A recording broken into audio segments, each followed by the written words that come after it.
This episode is brought to you by Accenture. When your advertising operations fall out of sync, everything else follows. Spotify and Accenture are working together to reinvent the rhythm of ad sales, using automation, analytics, and smarter workflows to simplify campaign delivery and access better data across the business. The result? Less time spent on operations, more time connecting brands with the moments and fandoms that matter most. Learn more at accenture.com/Spotify. The new LinkedIn Hiring Pro can't undo your last hire. The human postponer. They were the master of one phrase. I'll circle back on that. But 3 months later, you are the one doing all their work and wondering how big that circle is. But LinkedIn Hiring Pro can take the hiring load off your plate by automating the hiring busy work from the initial job post to scheduling interviews. Hire right the first time with LinkedIn Hiring Pro. Post a free job today at linkedin.com/quality. Welcome to Holocron History, Star Wars Canon versus Legends, where we take a deep dive into the Star Wars universe, such as characters, creatures, stories, and so much more. Hosted by Ben of Temeria and Kadojo.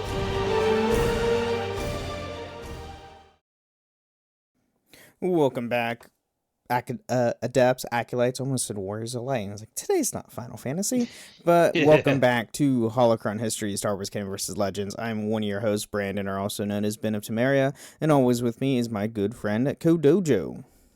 Hello there.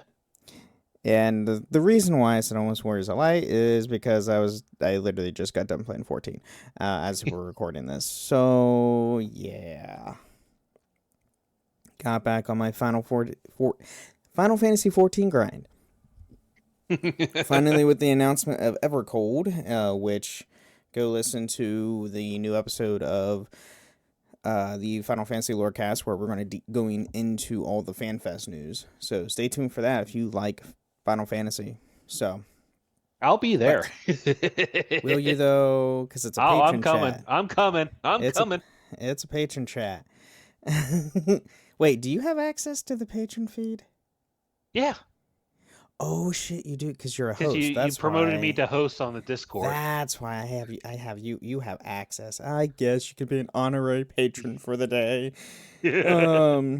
But we are here today going over part 2 of 3, not 2, part 2 of 3.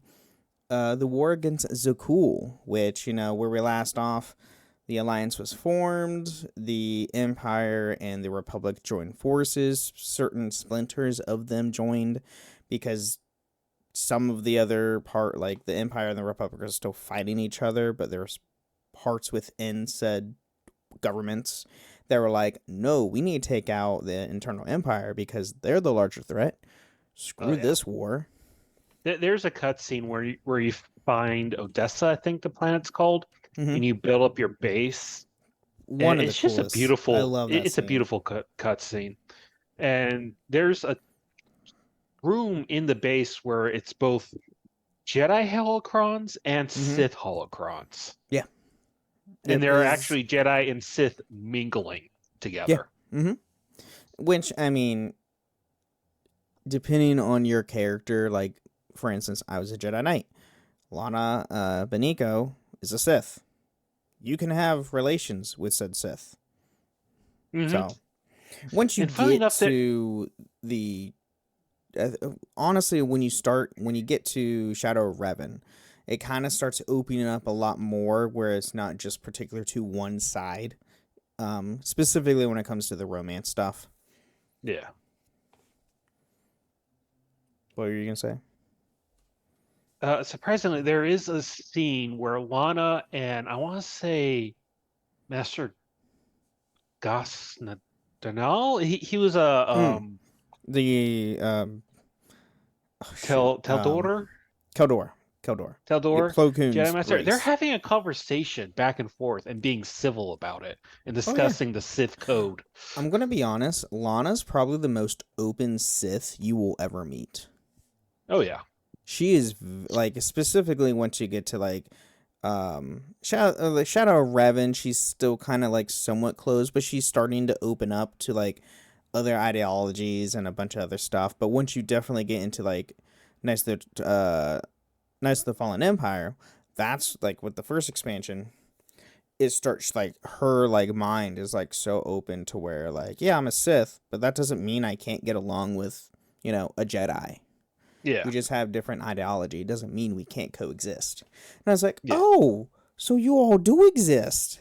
Where was this, you know, 3,000 years later? Anyway, so where we're starting off today is dealing with Gemini. I hate this. I hate Gemini so much. So, Scorpio, mind you, found out is to be one of said Gemini droids. Now, the Gemini droids control the Eternal Fleet. Yeah, the Eternal Fleet is all automatic. It has the Gemini droids are the captains and pilots, and they've got droid workers and soldiers on them. It's all automatic.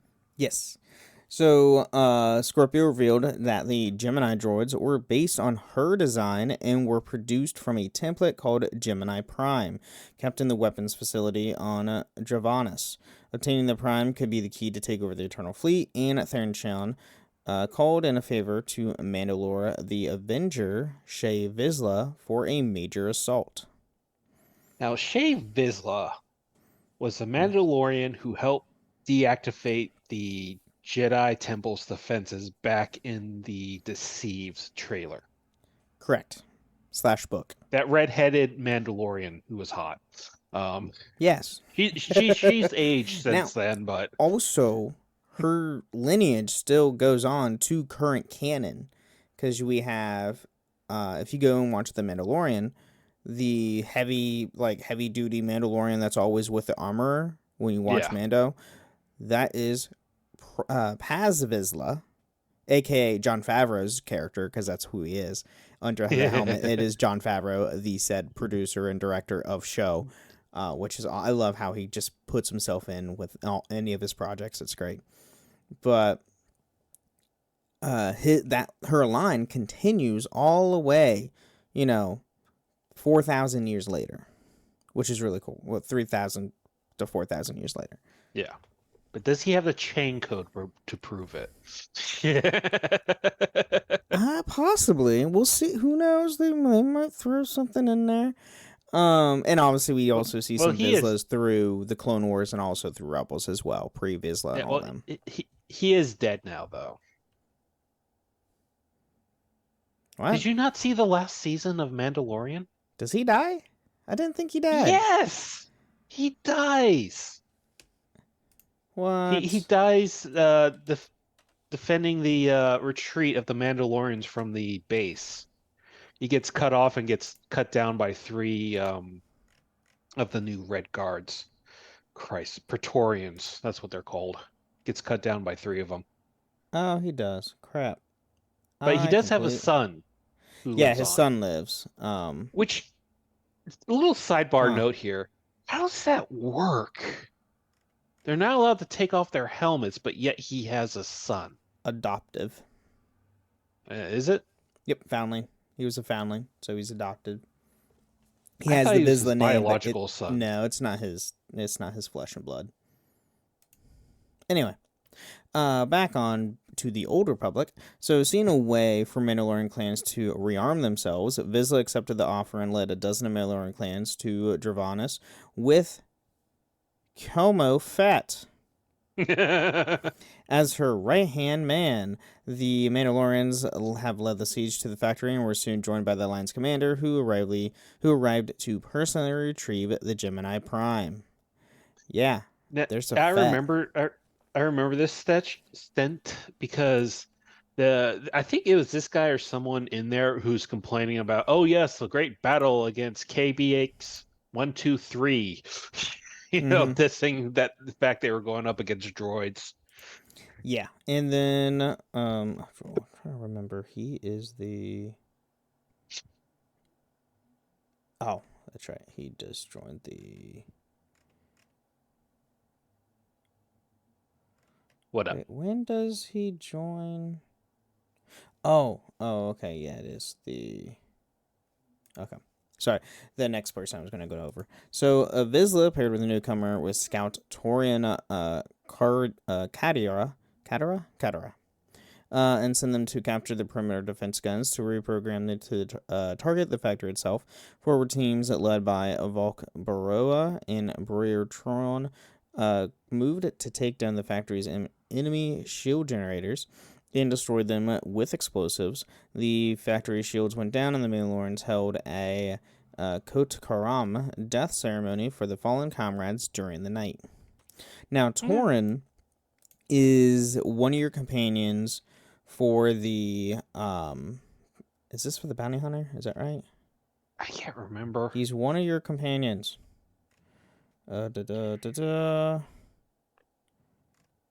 Yes, traveled with the hunter. So yes, he is one of your companions for the bounty hunter. I couldn't remember. There's so many companions. I get them all, mixed around.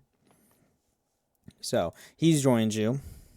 So in the morning, Vizsla sent Clan Baraa and Clan Fett to take the factory's power stations, while Commander and Torin kept the air and sniper units at Zakuulian tactical posts distracted before moving inside the facility. Vizsla shared her battle plan with the Alliance commander, who proved the Mandalorian's factory schematics recently attained by Theron Shan.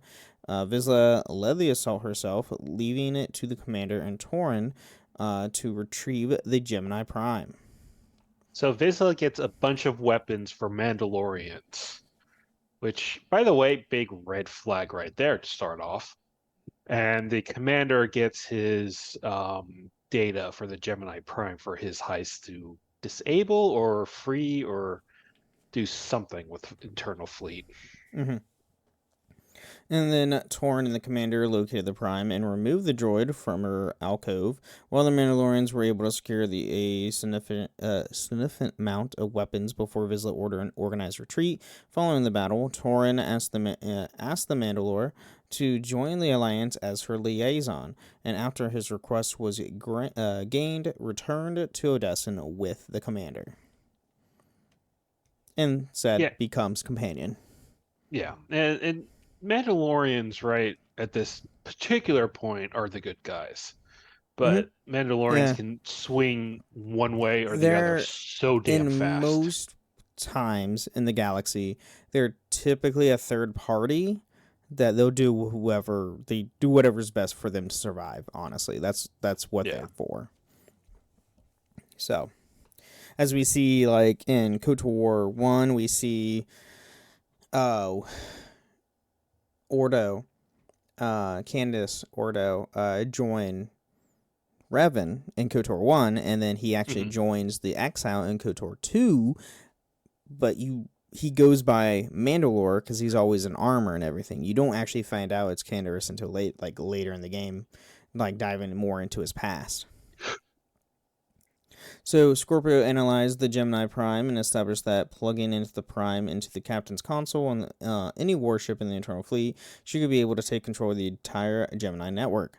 And with the Eternal Fleet itself identifying a lone warship scheduled to recharge its hyperdrive as their target, the Alliance leadership moved to intercept it. Thing is, I don't trust Gemini at all. You mean you don't trust Scorpio? No, that's what I meant. Scorpio. I don't like it. Cool. So Koth of Renta took the gravestone to the location of the warship and stayed aboard to jam its communications, where Scorpio confused the vessel's targeting systems, allowing Theron Shan to pilot a shuttle inside its hangar. The strike team, consisting of Lana Bianco, Senya, Scorpio, and the Alliance commanders started advancing towards the bridge, but the Gemini captain activated a set of blast doors, separating the commander and Scorpio from Alana, Senna, and Theron, and requiring two teams to make their way to the rendezvous point separately. Scorpio came across the data note and plugged herself in, establishing a direct link with the Gemini captain, and engaged a subterfuge, verbally announcing her intention to race the Gemini captain, while in fact granting her free will in return for delaying her companions. Basically, so essentially they're saying these AI robots have sentient. Which could be a very dangerous thing, considering they control one of the most powerful fleets. Yeah, right. And then, Scorpio is already sentient at this point. Yeah, like she's already has sentience. The entire fleet. Fleet. Yeah, giving a whole fleet.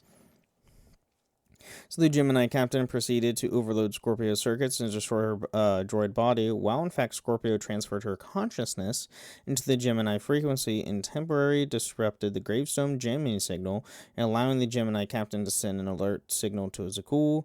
Emperor Arkin immediately took the Eternal flagship in a significant amount of a detachment of the Eternal fleet to intercept the enemies, while Lana, Theron, and Shenna discovered that the ship was transporting Imperial Admiral Zashus Rakan, Republic Senator Ty Corden, and Zakuulian Hollow Star and exiled Melita Thal as prisoners for Arkin to interrogate.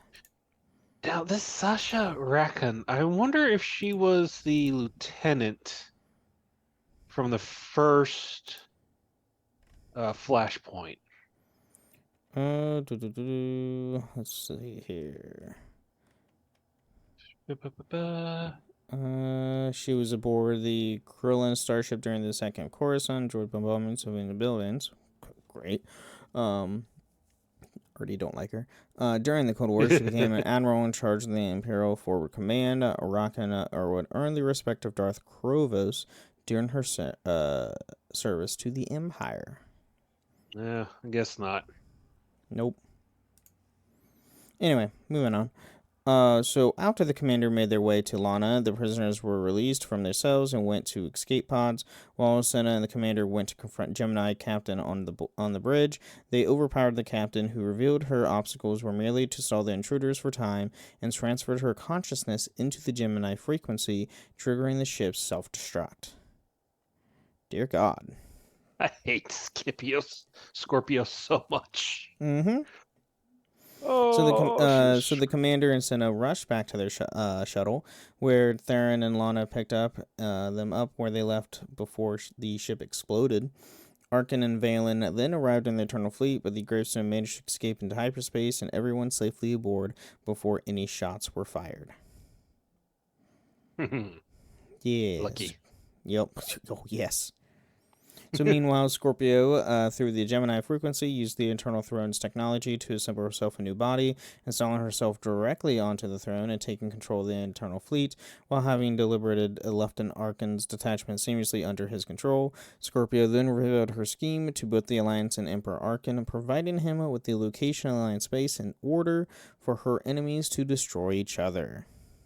Why is it never an option just to destroy this droid? This is why I hate Scorpio, because you know for a fact the way she talks and the way like that droid moves and does things, like, okay, you have ulterior motives. I don't like this. Even when you meet her as an Imperial agent as one of your companions, you do not trust her because she's an unknown variable completely. And it's just terrifying that a droid has that much sentience. So, yeah. So Scorpio warned the Alliance about Arkin's immediate revival, giving the Alliance leadership a head start to board the Gravestone and meet the Eternal Fleet in orbit. Theron Chen managed the Omni Cannon, while Lana Blanco boarded the Eternal flagship along with Senna and the commander. As they infiltrated the flagship, Valen contacted the group and revealed that Arkin was on the flagship's bridge, prompting Senna to separate from the rest to confront her daughter personally. Yeah, there's some problems there. I don't care. Even Sigmund Freud couldn't help this family. He really couldn't. Dear God, they're no. so messed up. Oh, yes. Now, you can help them. Your character can. Yeah. So the commander and the Lana fought their way through until Theron informed them that the Eternal Fleet was now targeting the Eternal flagship, revealing Scorpio's ploy. After reaching the bridge, Lana stayed behind to deal with the Knights of Zakuul, leading the commander to confront Arkin alone. The two engaged in a duel, and the commander managed to overpower Arkin, but the Eternal Fleet warships opened fire on the bridge, crushing Arkin under a pile of debris. By the way, the flagship is so extra. Oh, yes, it looks like they just added like extra armor plating to the front for no particular reason, just for style points. It's to look cool, man. You had to have a cool worshipped battle against. Duh. Yeah. It's an MMO. What do you expect?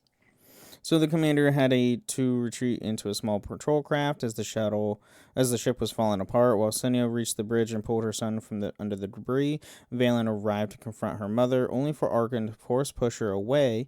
Enraged at her brother, Valen was forced to retreat back to Zakuul, while Senna took her wounded son into his personal shuttle, escaping into hyperspace. Dun dun. And then Theron Chan then fired the Omni Cannon at the internal flagship, creating a massive chain explosion that completely wiped out the present portion of the internal fleet, winning the battle for the Alliance, inspiring many more Imperial and Republic forces to join the Alliance's cause, bringing them enough starships to form the Alliance fleet. Yeah. Yeah. So this is where you become, essentially, I don't want to say a third world power, but you become the third strongest. You become a rival power in the galaxy compared to the Sith Empire and the Republic. Kind of. I think you're sort of just below both the Republic and Empire. That it's going to depend on you. I would say later you have comparable power because the amount of influence you have. Yeah. Now, obviously, you don't have a governing body because you're just a military force. Specifically, you're literally more of a defense force against the Zakuul. That's all that you are at this point. Yeah. Later on, it says after you defeat, the Eternal Empire, get the fleet and whatnot, it's on you to decide. Well, you're gonna have to side with the Empire or the Republic because we're just not strong enough to be an independent party. We're gonna have to join one side or another. Right. So, and at that point, it becomes harder for some personnel if they want to follow you, either as for the Republic or for the Empire, because they could be fighting their family or friends, whatnot, or their current I wouldn't say countrymen because they're not. It's not a country, but that's their faction. That faction men. Yeah. There you go. Sure, we'll go with that. By the way, this is about where I stopped. So everything from here on, I've never played. How dare you? For once, I have. I was in the middle of college, dude. I was in the middle of working. I was in the middle of college. Anyway, so Valen returned to Zakuul, where her surprise Scorpio welcomed her and explained that she only took the throne to grant free will to the Gemini droids. Scorpio offered the Eternal Throne to Valen, becoming her new advisor. As the new Eternal Empress, Valen proved herself to be even more brutal leader than her brother, and declared a bounty on her mother, obsessively pursuing every lead. Because she's insane. But wait, it gets worse. She is insane. I love it. You get the dad. He's not so bad until you realize he can sacrifice the entire galaxy. Wow, then you get the son, who, he's pretty bad. He's pretty much a jerk. Then you get the sister. It gets worse. How? How does it get worse? So, eventually, Valen learned of several dissident knights planned on meeting with Senna on Ornamental and personally slaughter the host before Senna could arrive. She then ambushed her mother, ignited spilled Redonium before engaging Senna in a duel. Single-mindedly driven to kill her mother, Valen attempted to finish him low, only to hit a damaged hyperdrive, which exploded, allowing Senna to escape. Now, the reason Valen hates her mother so much... By the way, Redonium is a type of fuel. It's explosive fuel. That's all it is. Gasoline, the reason Valen hates her mother so much is that Valen was very powerful in the Force, and this was proven on early. And the mother tried to hide it from the father. Father caught on. Valkorian. Yep. Valkorian. He got scared of Valen, so he put her in this temple with a bunch of priests, and it was not a nice time. And the mother did nothing to get her out until it was too late. Yep.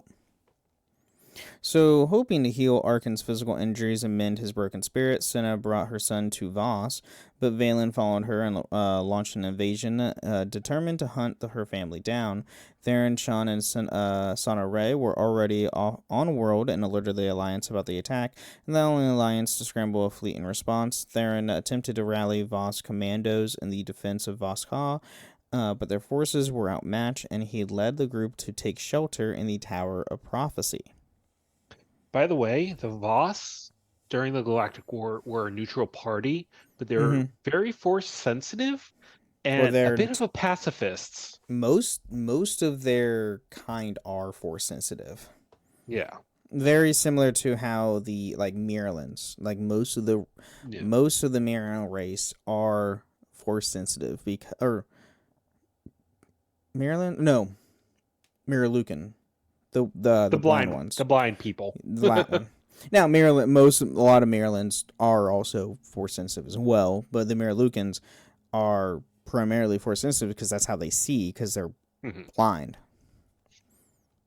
So, emerging from hyperspace, the Alliance engaged the internal fleet, while the commander, Lana, and Thorin landed in a stolen Zakuulian shuttle with a group of Mandalorian commandos. The Mandalorians engaged Valen forces, while Lana and the commander met Theron at the Tower of Prophecy, where they received a distress call from Senna, who pleaded the Alliance for aid, promising that Arkin would join the fight if healed. Okay, this is on the presumption that you let him go when he was escaping with Sinya. If you let him go, he'll join you. Yes. If you try to shoot him down, he is still your enemy, essentially. Correct. Well, I think you can have him join you as a light side wielder or a dark side wielder. I can't remember. You can. It's one or the, because you get both. You can see both versions, and character wise. So, Lana led the Mandalorians towards the shrine, while Theron and the commander used Thorin's Walker Stormrider to traverse the old paths on foot. Inside the shrine, they met with Senna, who bargained for her son's life and asked the commander to hold of Zakuulian forces. The commander agreed and collapsed the tunnel behind them to stop the reinforcements from reaching Senya's position, while Senya ordered the Voss mystics to take her strength to heal her son. Oh, that's a nice mother. Right. So the mystics transferred her strength to Arkin, healing his injuries and mending his broken spirit.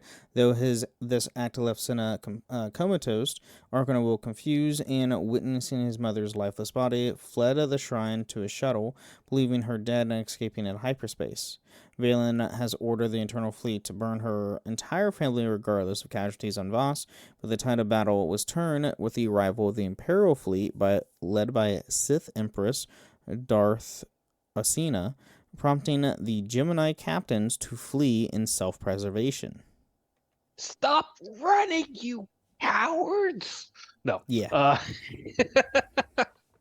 But, yeah, this is a turning point because now the Sith is openly defying the Eternal Empire. Yep. They're taking that before first they step. weren't. Yeah.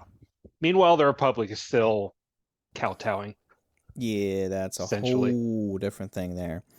But with that said, let's take a quick mid-break, thank our patrons, and we'll be right back.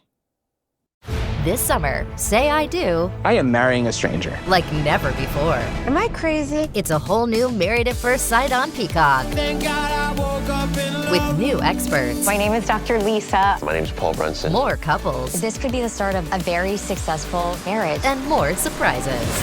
Or maybe not. Everything is just not enough. You're a little bit crazy. I don't know what's gonna happen. I want my fairy tale ending. Married at First Sight, now streaming. New episodes Thursdays, only on Peacock. I wrote a little song to remind you, Choice Hotels get you more of the experiences you value. The Cambria Hotel's got it all. A rooftop bar, have a ball. Bring a date, your squad, or even your mom. Book direct at choicehotels.com.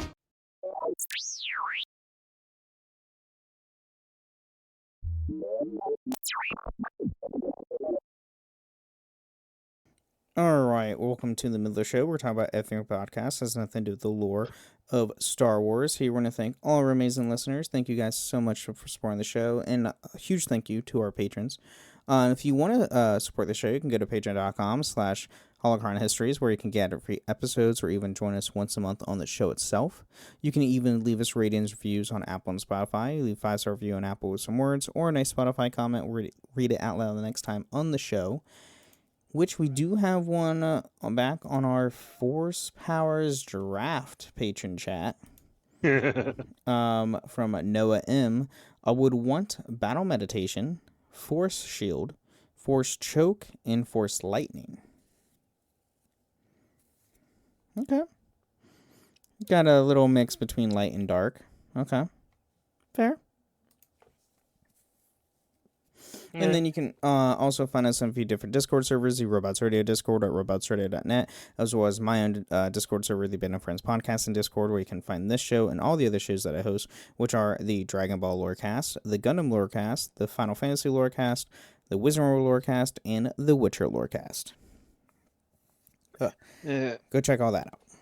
As far as news, is that where we are 8 episodes into Maul Shadow Lord, which I need to catch up on desperately.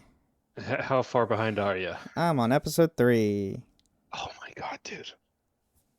Yeah, I know. I need to catch up. I was on vacation. I was in a different state. I was going to Ren fairs. So sue me. Don't sue me. Will. I don't have no money. Neither do you. I know. And we are a little under a week away from Star Wars Day. Yep, May 4th is Fest. Isn't it Star Wars Fest? Celebrations is next year, dude. Celebrations. I have Fan Fest on the brain. Yeah, Celebrations not until 2027. That's next year. That's not this year. That's next year. Aren't we getting announcements? Aren't we getting announcements Monday? No, they'll do announcements on May 4th, but Star Wars Celebration isn't until April of next year. You sure?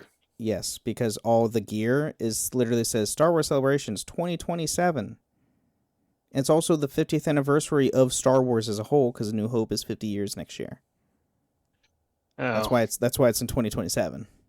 Yeah, because they're doing two things at once. Here's Celebrations. Also, here's the 50th anniversary of this entire franchise. Okay. / New Hope. So, but no, they will be announcing stuff on May 4th. As far as we know, we don't know what's really going to be announced. There was leaked from Steam, funny enough, of Star Wars Galactic Racers. That's coming out in, I think it was October. Because there was a leaked photo of what you get in the standard and the deluxe editions of the game. So, yes, looks cool. Looks cool stuff. But a lot of that was, you can find it on social media. I don't have it on hand right now, but yeah, it was I'm hoping done for news on Zero Company, Galactic Racer, Star Wars Jedi 3. God, what else was there? KOTOR 1 remake. That too. We'll see. Last 2 episodes of Maul will be next Monday, next Monday, because when you hear this will be Thursday. So the following Monday, they'll have the last 2 episodes of Maul. We'll also have Star Wars Day. On Shop Disney, they'll have a bunch of May 4th stuff available to purchase. They already have some stuff available now for May 4th. So, and new merch, which is always good. So, yay. Mm-hmm. And, yeah. I expect to hear a lot. That's all I will say, because it's generally every May 4th they have some pretty decent announcements. But I don't have anything else. Do you have anything? No, that's kind of it. Kind of waiting for next week. See what happens. Fair enough. All right, let's get back into more of this war. And I hate Scorpio so much.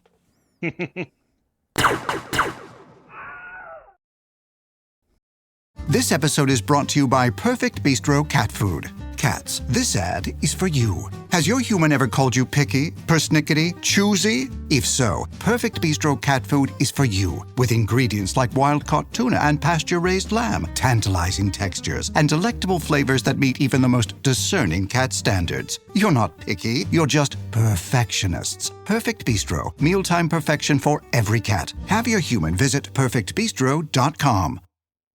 Tomorrow morning is knocking. Stock your fridge now. How about a creamy mocha frappuccino drink? Or a sweet vanilla? Smooth caramel, maybe? Or a white chocolate mocha? Whichever you choose, delicious coffee awaits. Find Starbucks Frappuccino drinks wherever you buy your groceries. All right, so the Sith joins the fray. Cue the Smash Brothers music. So Empress Asenia extended the commander a formal offer of alliance against the Eternal Throne, and the commander agreed to meet Asenia on Drummond Kos along with Theron and Lana. In the Kos City, Gelmid Lorman, the new Minister of Logistics, escorted them to the Empress, who insisted on speaking with the commander privately on her personal shuttle. Because that's always a good sign. Yeah, no politicking here. In flight and away from prying eyes, Asenia assured the commander that her offer of partnership was genuine, but their conversation was interrupted by a sudden engine failure, requiring them to abandon ship. Struck in the wilderness of Drummond Kos, Asenia and the commander went to the crash shuttle, where a group of Geno Hardian assassins were waiting for them. Killing the assassins and locating their camp, the commander discovered a hollow recording from former Republic Chancellor Lenantine Saresh, revealed to be one of the who ordered the hit on them. You see why the Republic hasn't done anything yet? Yeah. That might be why. So, forced to take shelter in a Sith tomb, Orsini and the commander found the traitorous Minister Lorman, who was behind the shuttle sabotage, and a Geno Hardian strike team seeking to finish the job. Again, prevailing over the assassins, Orsini offered the commander to decide Lorman's fate, while Theron informed the commander that Suresh was coming to Odessen in a bid to take over the Alliance. Now, Sarah is a former Chancellor of the Republic. She's been outed, as it were. She was and using a puppet. Yes, she's the Chancellor during base game. Yeah. Like every time you see the Chancellor, this is her. Yeah. On the Republic side. So, the commander quickly returned to Odessen, where Suresh panicked and tried to flee, but was then cut off by Lana. Her and the commander's mercy, Orsini then contacted the commander again with a former offer of an alliance between two independent forces against the Internal Empire. The Galactic Republic reacted to this news with caution and, believing the Eternal Throne to be untouchable, officially decided to stay away from the fighting and continue paying their tribute to Zakuul, because for some reason the Republic is worse in this era than they were 3,000 years later. Yeah. Well, to be fair, they got their butts handed to them in the first Galactic War. They fought to a stalemate in the second one, and then they got steamrolled by the Eternal Empire. Yeah. And it's like, okay, we're just kind of done. We're just kind of done fighting. It's like, we're done with this. Whatever. We don't want to lose forces anymore. We're done. So while the Alliance commander was presumed dead on Drummond Kos, Scorpio used the resulting disarray to strike against the Alliance with the Gravestone as her ultimate goal. She and Valen captured a civilian cargo freighter, Rydala, and it killed its captain, staged an attack on the internal fleet, and sent a dress call impersonating the ship's captain. Gravestone Captain Koth Vortina answered the call and allowed Rydala to land inside the hangar, allowing Valen and her Horizon Guard to round up Koth's crew and take control of the vessel. First off, why the heck is that ship patrolling anything? I don't... Okay, whatever. So Koth himself avoided capture, called the Alliance for help, and locked down the bridge controls, making essential systems inaccessible to Scorpio. The Alliance fleet arrived and engaged the Eternal Fleet, while Lana and the commander boarded the Gravestone and met with Karth, who explained to them that unlocking the bridge without entering a hidden passcode could trigger the quantum bomb installed as a precaution. The commander joined Koth in disabling bomb fuses spread throughout the ship, while Lana provided distraction. By the way, the drip of the Horizon Guard is pretty cool looking. I don't remember what they look like. It's like gold trim with black and gray. It's pretty cool looking, man. Mm-hmm. So, desiring to save the gravestone, Scorpio maneuvered Valen and her knights to leave the bridge, allowing Koth to disable the bomb from the bridge console. Lana then cornered by Valen in the Dark Sanctuary where the bomb was hidden, and Koth and the commander rushed there to save her, while Valen engaged the commander, but the spirit of Valkorion himself intervened to preserve his host. No. I'm not going to let you die just yet. I still need you. I still need you to be alive for a little while. Valkorion triggered Valen's secret mental conditioning, making her powerless, and Valen fled the scene. Scorpio finally gained full access to the Grindstone and instructed the Gemini captains of the Internal Fleet to travel to the coordinates that she uncovered within its computers. Theron brought Callio, Ark, and Thorin and Vet as reinforcements moments before Scorpio announced that she was taking control of the gravestone and urged organic beings to abandon ship, taking the vessel into hyperspace. So there's even more to Scorpio's plan. So the Alliance forces witnessed as the gravestone jumped out of hyperspace and the Iocath, thank you. Surrounded the Iocath system, surrounded by the entirety of the internal fleet. Koth and the commander rushed to the Omnicannon from Valen's forces, but their absence, Valen returned to the bridge and threatened to kill Thorin and Vet, but was unable to hurt anyone before a blinding white light coming from the Iolith engulfed the ship. Iocath. God, coming from Iocath engulfed the ship. Yes, that Iocath. I hate that planet too. Yes. This planet. I hate this planet. It's not fun. It looks like a weird planet, to be honest. It's all machines. It's all mechanical. It looks like a Dyson sphere. Hence why it's all machines. Yeah, which I don't think is very practical. I mean, the amount of resources you need to make a Dyson sphere is. Well, yes, but the thing is, everything is mechanical. There's no organics on it, period. It's all automated. This entire planet's automated. Wait, so have we found Cybertron? Maybe. Alliance Internal Empire personnel woke on the surface of this strange world, separated from each other and placed scenarios that resembled combat simulations. Zakuulian forces were more numerous, but suffered heavy casualties, while Theron uses a cranial implant to contact the Alliance members, directing everyone to the structure called the Tribunal. Tributary.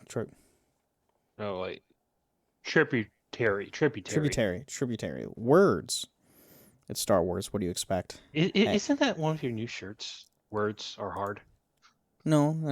That is not one of my shirts.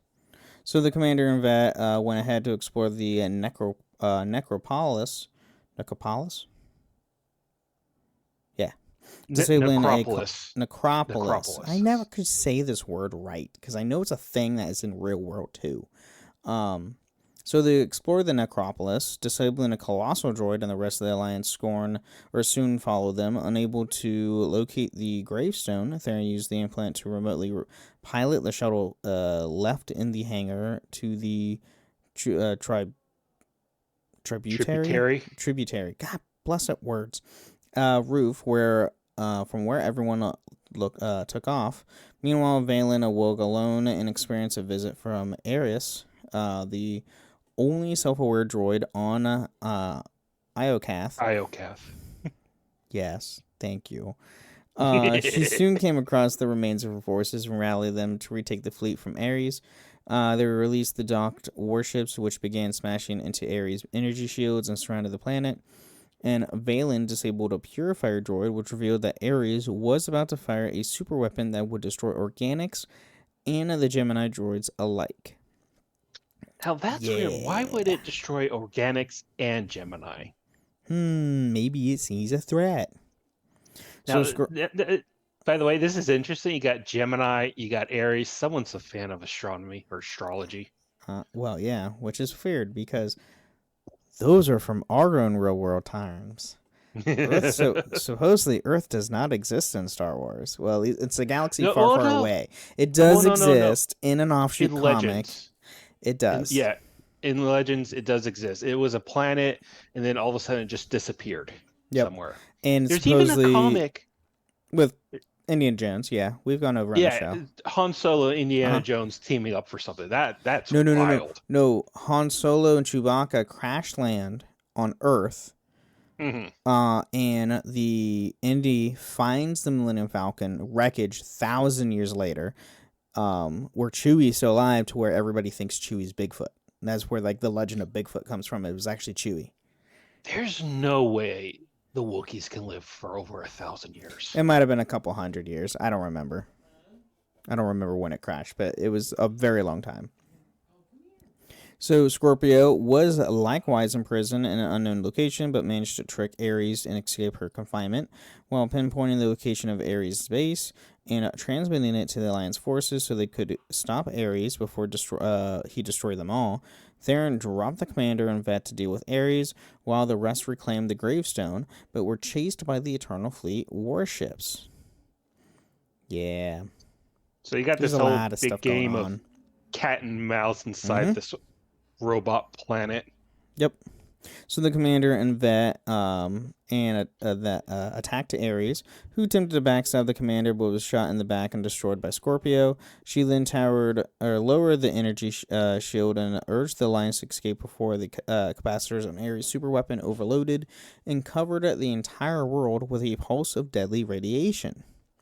The commander and vet rushed outside to where they picked up the gravestone, which escaped with everyone on board just before the superweapon exploded, prompting Valen to flee into hyperspace with the majority of the Eternal Fleet as well. Determined to have the Gemini captains obey her without question, Valen brought the Purifier drone back to Zakuul and plugged it into the Eternal Throne. From where the droid restored every Gemini unit to their default settings. Re-enslavement. Yeah. So wait, did Scorpio die there? No. If I don't think. No, I don't think. If I recall, Scorpio does not die. Shame. I know. Trust me, I know. I'm not a fan of Scorpio. Period. Anyway, yeah. That's what we have on part 2, The War of Zakuul. Part 3 will be the final showdown with everything that's going to happen with this war. Yeah, is it? God, I'm so far behind with this whole Eternal SWTOR thing. See, now the downside to this is me and Kodojo are big MMO players. We love MMOs. And what's taking majority of our time nowadays is typically Final Fantasy XIV when it comes to MMOs. Yeah. I haven't played SWTOR in a while. I mean, I played it last year when they updated and added more content to it, but like I'm still behind on the current stuff. I'm not as far behind as Kodojo. You're way far behind. Well, I don't think I'll be rejoining it, but the reason I stopped is that the guild I had fell apart completely. There's no one left. They never joined back in, and it was just sad at that point. And there wasn't a lot of content at the time either. I got to like the ending of the story episode. It was going to take months for the next one. I'm like, there's just not enough content for me to stay on. That's fair. Yeah, that's absolutely fair. And to where, going to the other MMO that we play is there's so much freaking content. At least I'm going Yoshi to P be keeps it fresh. Oh my god, he keeps adding. Stay tuned for the Final Fantasy Lorecast, where we're going to take a deep dive in all things FanFest related. I'll be there. Oh my god, will it be so much fun because it's all of our patrons. Dojo's going to be joining us. Yeah, it's going to be a good time. Also, I will be recreating that meme. They already updated it. So I will be putting that into somewhere in the mid break. Yeah. I'll be reading it for the first time on the show when you hear it. But eventually I will have to make a recording of it. I doubt we can get what's his face to make a new recording. No, yeah, I don't Ben know. Starr to make a new recording. The one us. he recorded was like from a couple years ago. Was it? Yeah, it was from one of his live streams that he's done. So, anyway, that's what we have on Holocron, everyone. Thank you again for listening to Holocron Histories, and may the Force be with you. Thank you for listening to Holocron Histories, Star Wars Canon vs. Legends. You can find us on the Robots Radio Discord at robotsradio.net, the Ben and Friends Podcasting Discord, where you can share your thoughts, experiences, and love for the Star Wars lore. And don't forget, for the Republic.